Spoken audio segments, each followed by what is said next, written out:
नमस्कार। चलिए आज फिर से उपस्थित हूँ एक नई कहानी के साथ। और आज की कहानी मुंशी प्रेमचंद के द्वारा लिखी गई और इस कहानी का नाम है आखिरी तोहफा। चलिए कहानी की शुरुआत करते हैं। सारे शहर में सिर्फ एक ही दुकान है जहाँ पर विलायती कपड़ों की भरमार है और विलायती कपड़े मिल सकते हैं। होली जो है आने वाली है। आज अमरनाथ की प्रेमिका ने एक फरमाइश की है कि उसे रेशमी साड़ी चाहिए। जितनी भी दुकानें थी वो सब कांग्रेस की मोहर लगा चुकी थी। सिर्फ एक दुकान थी जहाँ पर विलायती कपड़े मिल सकते थे, रेशमी साड़ियाँ मिल सकती थी। अब अमरनाथ के सामने उसकी प्रेमिका की फरमाइश। अमरनाथ बताइए कैसे टालता। अमरनाथ तो यहाँ तक अगर अमरनाथ की प्रेमिका मालती अगर कहती आसमान के तारे तोड़ने लाने को, तो अमरनाथ जो था वो तारे तोड़कर लाता। कैसे टाल देता है मालती की बातें। मालती की हर बात मानता था, लेकिन अब प्रेमिका की फरमाइश थी, पूरी तो करनी थी। वो देखा एक दुकान है मार्केट में और वो दुकान पर गया। दुकान पे जैसे पहुंचा वैसे उसके हौसले थे और पस्त हो गए।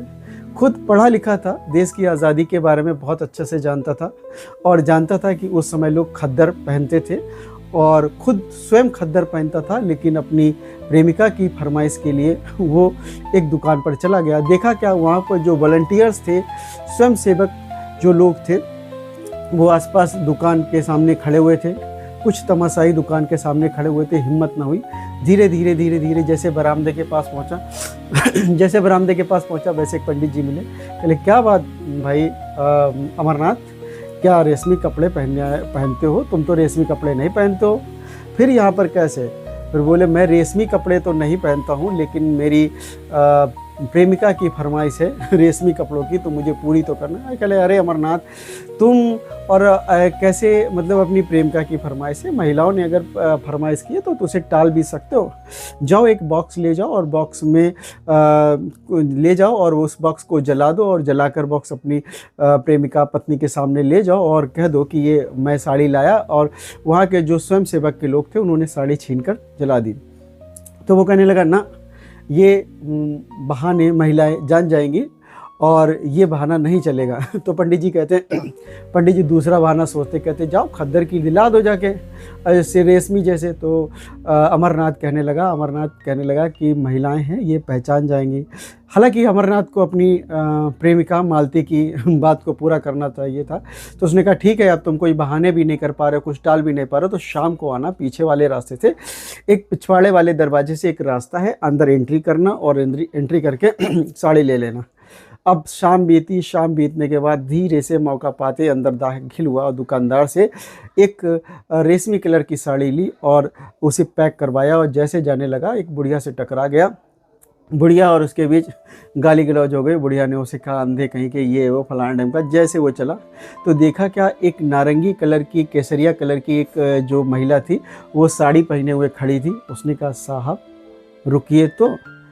तो ये खैर रुक गए। ऐसे रुक गए जैसे मास्टर साहब बिल्कुल रुक जाते हैं। और उस महिला को देखकर बिल्कुल सीधी सादी केसरिया रंग की साड़ी पहने हुई, लेकिन क्या ले जा रहे हैं? आपको शर्म नहीं आती है? यहाँ पर लोगों को खद्दर पहनना मुश्किल है, खद्दर नहीं नसीब होता और आप रेशमी कपड़े पहनने के लिए। मैं तो रेशमी कपड़े पहनता हूँ, लेकिन जो मेरी पत्नी है मैं उसके लिए ले जा रहा हूँ।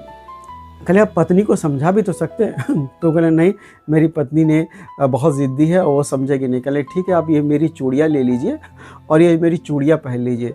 तो हालांकि वो पढ़े लिखे थे तो उन्होंने अपने वार्तालाप से उसको गिराने की कोशिश की। उन्होंने कहा चूड़ियाँ तो वीर का प्रतीक है और महिलाएं तो पूजनी होती हैं और मैं चूड़ियाँ पहन सकता हूँ, चूड़ियाँ पहनने में मुझे कोई हर्ज नहीं है, लाइए मैं चूड़ियाँ पहन लेता। तो वो महिला कहती है कि आप चूड़ी तो पहन सकते हैं, आप बातों के बहुत माहिर हैं, चलिए ये साड़ी मुझे दे दीजिए, अब मैं आपकी पत्नी के पास चलती हूँ। कहले नहीं मेरी पत्नी वो बाहर गई है और वो कल आएगी। अब हालांकि ये इसकी प्रेमिका थी, पत्नी थी नहीं तो घर पे रहती नहीं, तो ये बहाने बनाने लगा कि वो कल आएगी। कहले ठीक है, साड़ी मुझे दे दीजिए और आप कल आइएगा और मेरे आपके साथ मैं चलूँगा, 2-4 बहनें चलेंगी और साड़ी देंगे चल के। ठीक है। कहले क्या विश्वास नहीं? कहले हाँ मुझे विश्वास है, आप साड़ी जो है वो मेरी साड़ी रख लीजिए। तो ये क्या करता है कि उसकी साड़ी अपनी साड़ी जो है वो दे देता है और महिला जो है वो साड़ी रख लेती है। अब ये जल्दी जल्दी आता है।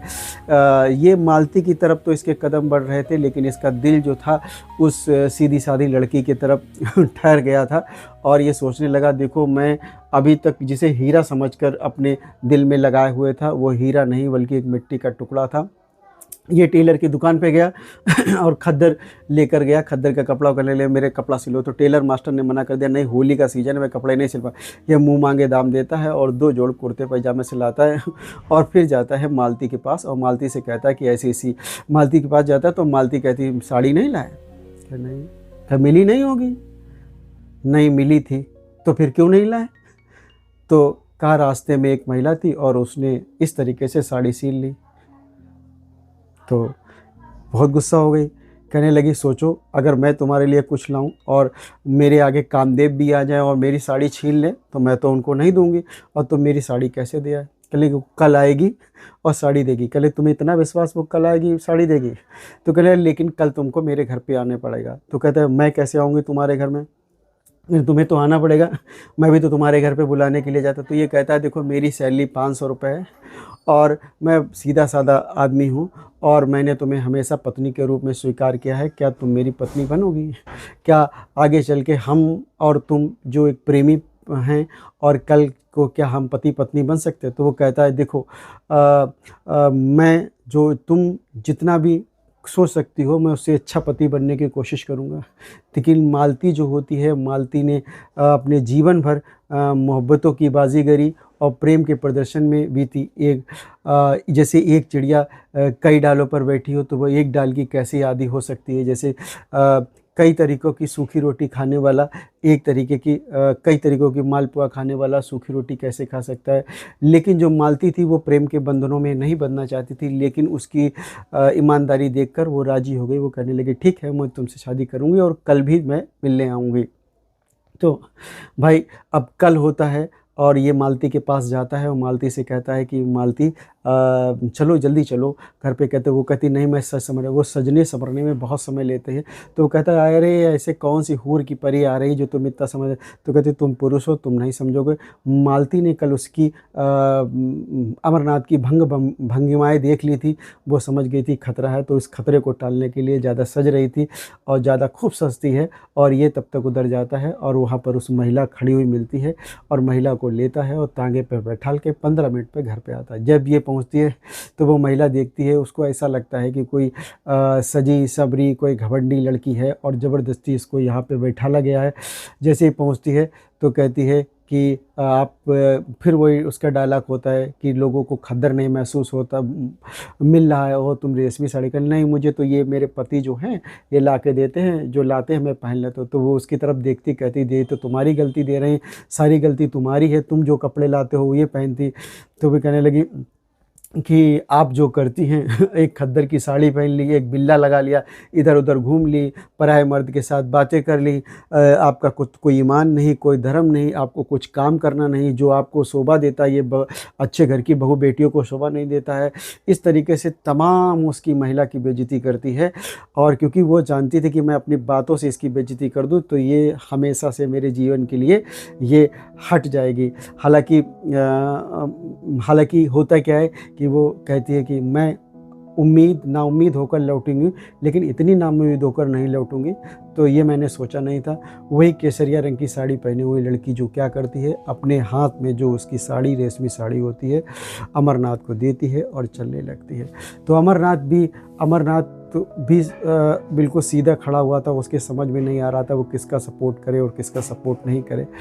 होता क्या है फिर अमरनाथ उसे बहुत मनाता है और उसे बहुत रिक्वेस्ट करता है कि ये साड़ी जो है उस महिला को दे दो, लेकिन वो नहीं देती है। अब महिला भी घर से निकलती है, जो वॉलंटियर्स होती है वो जाने लगती है और ये भी अपने नौकरों के साथ निकलती है। नौकरों के साथ निकलने के बाद जैसे तांगे में बैठती है तो अमरनाथ कहता है अब मैं आखिरी बार कह रहा हूँ तुम इसको साड़ी दे दो, दे दो प्लीज़, दे दो प्लीज़, दे दो। कहता है नहीं, मैं साड़ी नहीं दूंगी, मैं अपनी साड़ी इनको कैसे दे सकती हूँ। कहता नहीं, तुम्हें अपनी साड़ी दे दो। तो अमरनाथ झुलझुला कर कहता है समझ लो ये मेरा आखिरी तोहफ़ा है और इसके बाद मैं तुम्हें अपने जीवन में कभी तोहफ़ा नहीं दूंगा। तो वो भी कहती है, वो तांगे पे बैठ जाती है और तांगे पर बैठते हुए कहती है कि अमरनाथ, तुम ये ना भूलो कि मैं तुम्हारे बिना ज़िंदा नहीं रहूँगी। मैं यकीन दिलाती हूँ तुम्हारे बिना ज़िंदा रहूँगी और तुम्हारे जैसे 500 लोग आते जाते रहे। तो इसी के साथ यहीं पर कहानी समाप्त हो जाती है और यह अमरनाथ का आखिरी तोहफ़ा मालती के लिए साबित होता है। अगर कहानी आपको अच्छी लगी तो इस कहानी को लाइक और शेयर करिएगा ज़्यादा से ज़्यादा। इसी के साथ नमस्कार और फिर कल मिलते हैं नई स्टोरी के साथ। चलिए, नमस्कार।